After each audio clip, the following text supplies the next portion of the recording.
रख देती हो ताकि तुम्हें कोई फोन ही नहीं कर सके। और कोई इतनी मेहनत करके तुमसे कोई मिलने आए तो तुम उसे ये पूछती हो कि अरे तुम इस वक्त यहाँ क्या कर रही हो। Very good. फोन मैंने इसलिए ऑफ द हुक रखा था क्योंकि मैं किसी से बात नहीं करना चाहती, समझी? लेकिन क्यों? तुम्हारे हर सवाल का जवाब देना जरूरी नहीं है। अच्छा ठीक है, तो मैं ऐसे प्रिटेंड करती हूँ कि मैं दीपक हूँ और तुम सोचो कि दीपक तुमसे सवाल पूछ रहा है। For God's sake Ayesha. अच्छा कोई बात नहीं, चलो ना हम घूमने जाते हैं। चलो। आयशा छोड़ो, तुम पागल तो नहीं हो गई क्या? अरे मौसी, मैं इतनी दूर तुमसे मिलने आई हूँ। तुम तो ऐसे कह रही हो जैसे दिल्ली से चल के आई हो। 10 मिनट पैदल चले इंसान तो तुम्हारे घर पहुंच जाएगा। हाँ बिल्कुल, लेकिन वो तब जब कोई फ्रंट डोर से तुम्हारे घर पे है। अगर कोई खिड़की से कूदकर बैक लेन से होते हुए तुम्हारे सोसाइटी की मेन गेट तक पहुंचे और वहां से भी कूदी मारे तो कोई 10 मिनट में पहुंच सकता है? बताओ। और तुमको मालूम है घर से चोरी चोरी तुम्हारे आना मेरे लिए कितना टेंशन का काम है।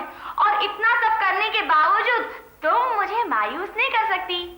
मैंने कहा ना मुझे कहीं नहीं जाना, बस बात खत्म। क्यों? क्योंकि मेरा मूड खराब है। क्यों? क्यों क्यों क्यों? तुम चुप नहीं बैठ सकती क्या? मैंने कहा ना मेरा मूड खराब है और बाहर जाने के लिए इतने वजह काफी है। लेकिन आपका मूड क्यों खराब है? क्योंकि 2 दिन से दीपक नहीं आया और ना ही उसने मुझे फोन किया है। क्यों? क्योंकि उसकी बीवी को हमारे बारे में सब कुछ पता चल गया है। क्यों? मेरा मतलब कैसे पता चल गया? क्योंकि किसी ने उसकी बीवी को हम दोनों के बारे में सब कुछ बता दिया है। कौन हो सकता है वो? ऑब्वियसली कोई ऐसा इंसान जो मेरे बहुत करीब है। मैंने नहीं बताया। हाँ नेचुरली तुमने तो नहीं बताया होगा ना। लेकिन मेरे नजदीक ऐसा कौन सा इंसान है जिससे मैं दीपक और अपने रिश्तों के बारे में बात करती हूँ? हाँ, आपकी वो खुराना अंकल। तुम हमेशा उनके साथ चिपकी रहती हो और अपनी दुख भरी कहानी उन्हें सुनाती रहती हो। कहना क्या चाहती हो? मैं सिर्फ इतना कहना चाहती हूँ कि मैंने खुद अपनी आंखों से तुमको उनके साथ कितने बार देखा है। पता नहीं उस आदमी को तुमको कैसे यकीन आता है। एनीवे, तुम्हारी अपनी जिंदगी है, लेकिन मुझे अच्छी तरह पता चल गया है कि तुमको बाहर नहीं जाने के लिए एक अच्छा बहाना मिल गया है। ठीक है, हम लोग यही बैठकर दीपक के फोन का इंतजार करेंगे। लेकिन तुमने अपना फोन ऑफ द हुक रखा है। अगर वो फोन करना चाहे भी तो उसका फोन लगेगा कैसे? दीपक समझ जाएगा, उसे यहाँ आना पड़ेगा और अगर नहीं आएगा तो मेरी तरफ से बाहर में जाए वो। ऐसा नहीं यार, तेरी सारी मेहनत पानी में गई।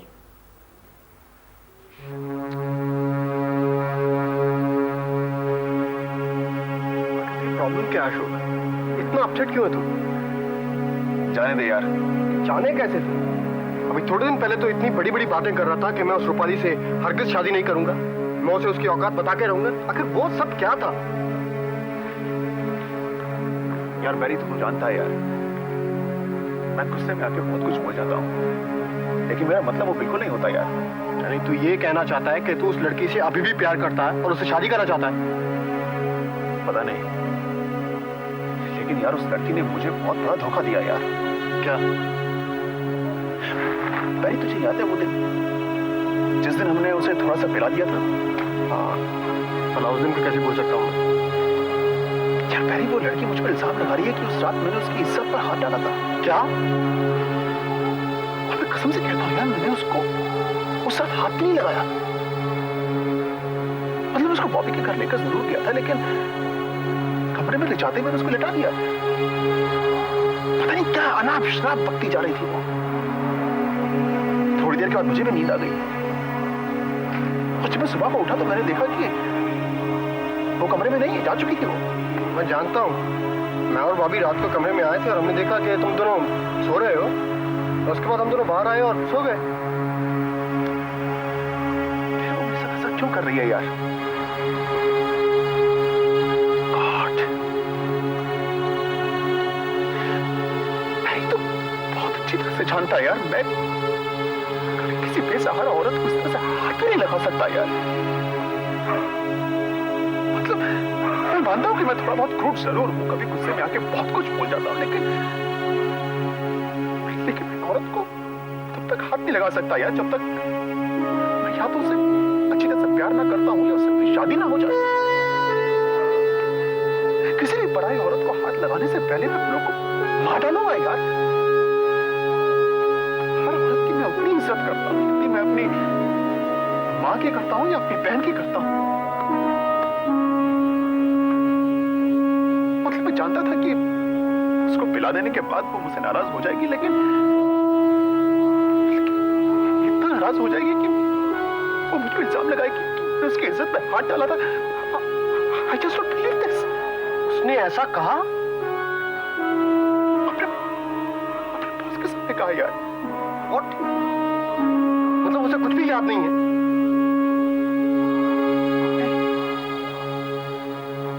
याद तो उसे सब कुछ है।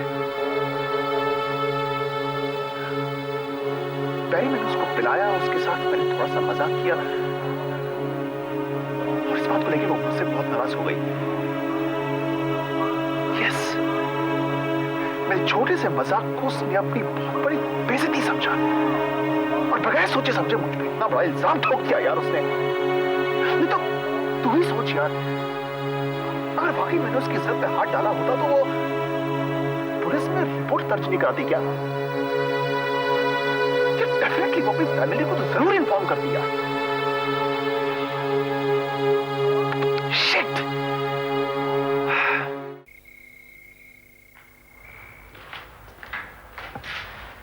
ओफो, खाना टेबल पर लगाकर खुद पता नहीं कहां गायब हो जाता है ये। सती सिंह, मैंने सती सिंह को आवाज दी है, तुमको नहीं। तो क्या हुआ? मैं तुम्हें खाना परसूंगी। तुम्हारा ध्यान रखना मेरी जिम्मेदारी है और वैसे भी सती सिंह को बहुत सारे काम हैं। दीदी, मुझे लगता है बहुत हो गया। अपना ये ढोंग बंद करो तुम। मैं ढोंग नहीं करी हूँ रवि। वैसे भी अपनी जिम्मेदारियां कभी भी सीरियसली मैंने ली ही नहीं। अरे बहू रानी, आपन वास्ते भी तो खाना परोस लो। अगर आपको कोई एतराज ना हो तो मैं अपने पति के प्लेट में ही खाना खाऊंगी। इमा हमके कहा एतराज हुई है? अरे हम तो कहते हैं कि सारा खानदान एक ही प्लेट में खाए तो बहुत बढ़िया। सुना रवि? अर्चना, रवि, मुझे भूख नहीं है। रवि प्लीज।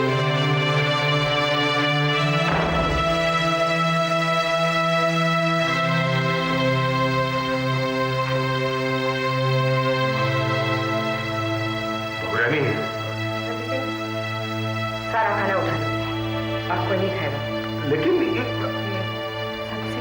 एक बात बताओ, पिछले कुछ दिनों में मुझसे कोई गलती हुई? कुछ याद है तुम्हें? अरे नहीं, कौन गलती ना हुई? ये सब तो उसे कौन कहता है? कुछ बढ़िया चल रहा है, हम तो कहते हैं कि किसी का नजर न लग जाए। पर बहू रानी, ये सब आप हमसे काहे पूछ रही हैं? रवि पहले जैसे नहीं है, जरूर कुछ बहुत बड़ी गड़बड़ है। अरे माँ, कौन गड़बड़ ना आई, हम उसका बचपन से जानते हैं। जब से पैदा हुआ वो ऐसा ही है। कभी वो का मूड ऐसा रहता है, कभी वैसा रहता है। वो दौर भी चला गवा, ई दौर भी चला गई है। काहे फिक्र करते? नहीं सही, अब तो एक भी वाला मेरे हालत से नीचे नहीं उतरेगा। उठा ले सब। रानी, आप कहते हैं तो उठा लेते हैं।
क्या तुम मुझे इसी तरह खाना बना के खिलाओगे?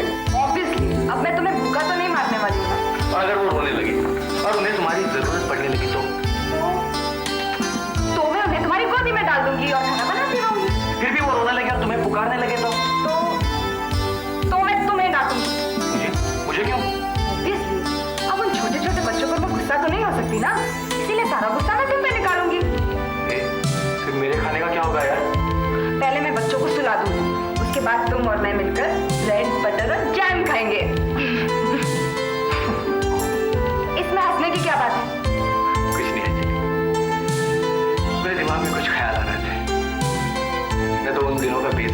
इंतजार करता हूँ। हाँ, और जब वो दिन आ जाएंगे ना, तब तुम सोचोगे कि वो दिन कहाँ गए जब हम दोनों फ्री हुआ करते थे और हमें अपने दोनों बच्चों की वह नहीं सुननी पड़ती। अंजलि, मेरे बच्चे वह करके रोएंगे नहीं, समझी तुम? अरे मेरे बच्चे तो इस दुनिया के सबसे खुश बच्चे होंगे, इतने खुश कि सारी दुनिया उनकी खुशी के ऊपर चलेगी और मैं उनका एक परफेक्ट बाप होऊंगा, समझी तुम? अंजलि, हमारे बच्चे हमेशा सिक्योर रहेंगे, या तो तुम्हारे साथ या फिर मेरे साथ। जब तुम बिजी रहोगी ना अंजलि, तो मैं उनकी मां बनकर उनकी हर ख्वाहिश पूरी करूंगा और एक अच्छा बाप होने की कोशिश करूंगा। और जब मैं बिजी रहूंगा, तब तुम उनकी हर जरूरत पूरी करना और एक अच्छी मां बनना। हाँ शेखर, हमारे बच्चे बहुत खुशहाल होंगे। हम उन्हें बिल्कुल भी इनसिक्योर फील नहीं होने देंगे। कभी नहीं अंजलि, कभी नहीं। हम उन्हें वो हर चीज देंगे जो पाने के लिए हम तरसते रहे हैं। हम उन्हें दुनिया की हर खुशी देंगे।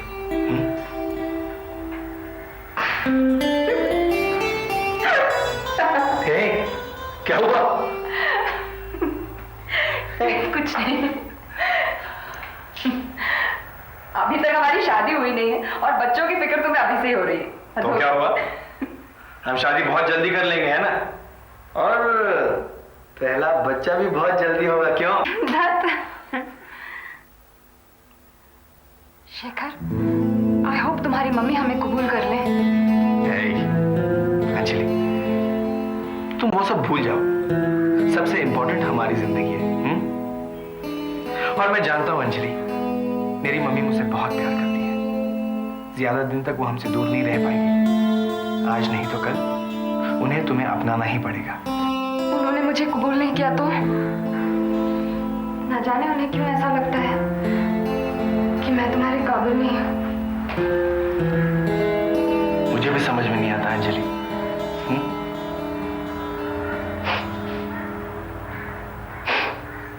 सर्दी हो गई है?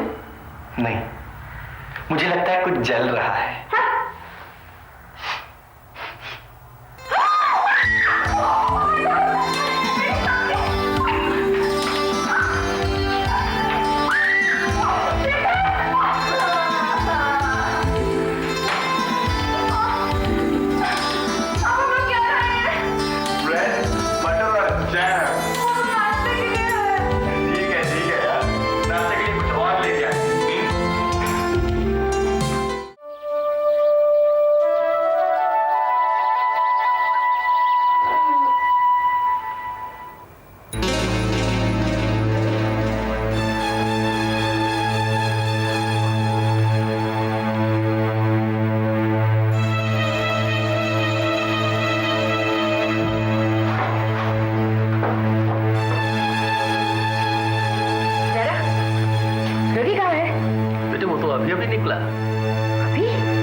रात को कितने बजे लौटा था?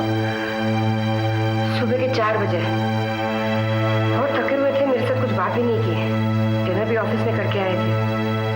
हाँ बेटे, कुछ काम ज्यादा होगा, शायद उसका काम आज खत्म हो जाए। 2 दिन से मेरी बात नहीं हुई रवि से। एनीवे, मैं तैयार होके आती हूँ। ओके बेटा।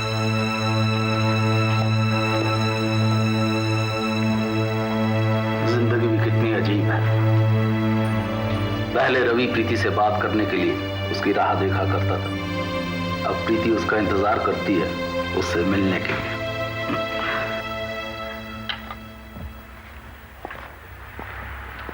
हेलो अंकल, तुम्हारा मूड ठीक करने के लिए एक गुलाब का फूल। काश ये गुलाब का फूल कोई जादू कर सकता। प्रिया, जब मैं कल भी आया था तो मुझे लगा था कि तुम काफी परेशान हो, और आज देखकर लग रहा है कि तुम उससे भी ज्यादा परेशान हो। ऐसा कुछ हो सकता है कि मैं तुम्हारी मदद कर सकूं? नहीं अंकल, आप कुछ नहीं कर सकते। कोई कुछ नहीं कर सकता। ये मेरे दिल की बात है, मैं खुद कुछ नहीं कर सकती। मायूस मत हो प्रिया, तुम्हें ऐसा देखकर अच्छा नहीं लगता। वक्त के साथ सब कुछ ठीक हो जाएगा। जिस तरह वक्त गुजरता है, मुझे उम्मीद है कि मेरे दुख भी गुजरते वक्त की तरह खत्म हो जाएंगे। अपने दिल की बात मुझसे कह दो, दिल का बोझ बिल्कुल हल्का हो जाएगा। अब तो मुझे किसी से बात करने में भी डर लगता है। समझ भी नहीं आता किससे कहूं और किससे ना कहूं। अब मुझे किसी पर भरोसा नहीं है। मुझ पर भरोसा नहीं है तुम्हें प्रिया? नहीं अंकल, मुझे आप पर पूरा भरोसा है, लेकिन हालात कुछ ऐसे हैं कि मुझे अपने दिल की बात करने में भी डर लगता है।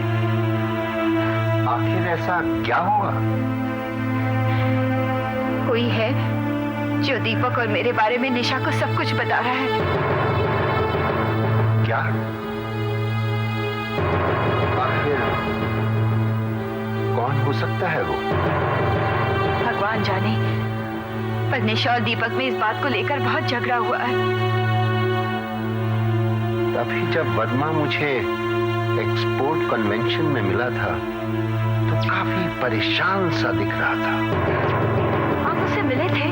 नहीं, मैं तो नहीं मिला था, मगर वो लोग बाग कन्वेंशन में बात कर रहे थे कि निशा के फादर ने धमकी दी है कि जो वर्मा को फॉरेन एक्सचेंज की मदद कर रहा है ना, वो बंद कर देगा। अगर ऐसा हो गया तो वर्मा तो बर्बाद हो जाएगा। दीपक ने तो मुझे ये सब नहीं बताया। निशा ने जब दीपक से झगड़ा किया तब से दीपक का फोन नहीं आया। एक बार फोन आया था अंकल, जिस दिन दीपक ने मुझे पैसे दिए थे। उसके बाद मैं उससे मिल नहीं पाई हूँ, इसलिए और भी ज्यादा परेशान हूँ। निशा को पैसे की बात पता चल गई है। दीपक ने बड़ी मुश्किल से एक बार फोन भी किया था, लेकिन उसकी मजबूरी समझने के बजाय I'm so stupid, मैं जबरदस्ती उस पर फोन पर लड़ पड़ी। कोई बात नहीं प्रिया, मुझे पूरा यकीन है कि दीपक की कॉल तुम्हारे पास जरूर आएगी। मैं जानती हूँ वो फोन करेगा अंकल, बहुत प्यार करता है वो मुझसे। अगर मुझे किसी बात की तकलीफ होती है तो उसे उसी बात की डबल तकलीफ होती है। हम दोनों एक दूसरे के बगैर नहीं जी सकते, और मैं भी उसके बगैर नहीं जी सकती।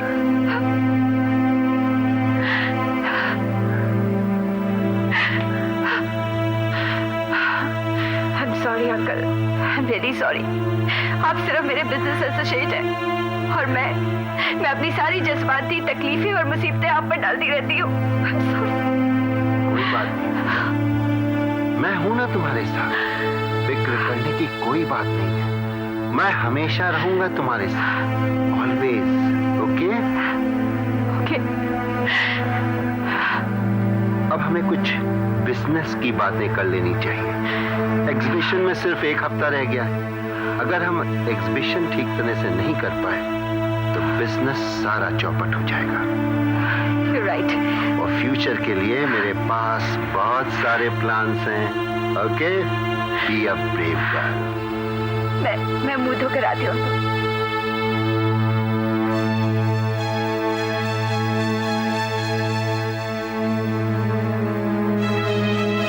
भगवान जाने ये औरतें काम या बिजनेस करती ही क्यों हैं। सारे वक्त तो ये अपनी जज्बाती तकलीफों के जाल में उलझी रहती हैं। हाय।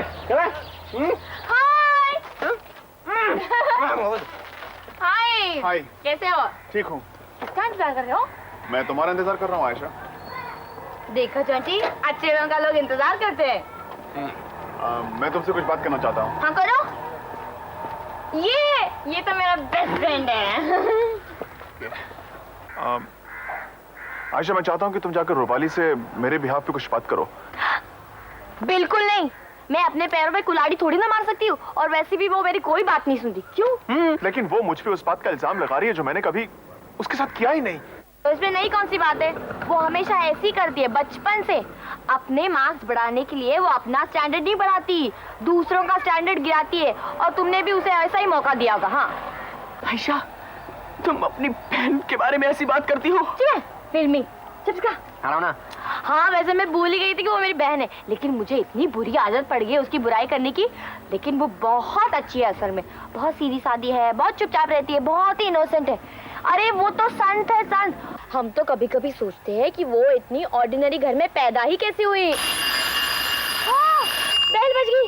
अरे मेरा इंग्लिश का लेक्चर है, मुझे तो अटेंड करना चाहिए। मेरे दोस्त मेरा इंतजार कर रहे होंगे। पता है आज हमने ना टीचर में पानी उड़ाने का फैसला कर दिया है। पिचकारी भी लेके आए और फर्स्ट रो बुक कर दिया है। उस बेचारी को तो पता ही नहीं चलेगा कि पानी कहाँ से आ रहा है। तो मेरा कैंटीन क्या इंतजार करना, मैं 1 घंटे पे आती हूँ। Okay okay bye bye.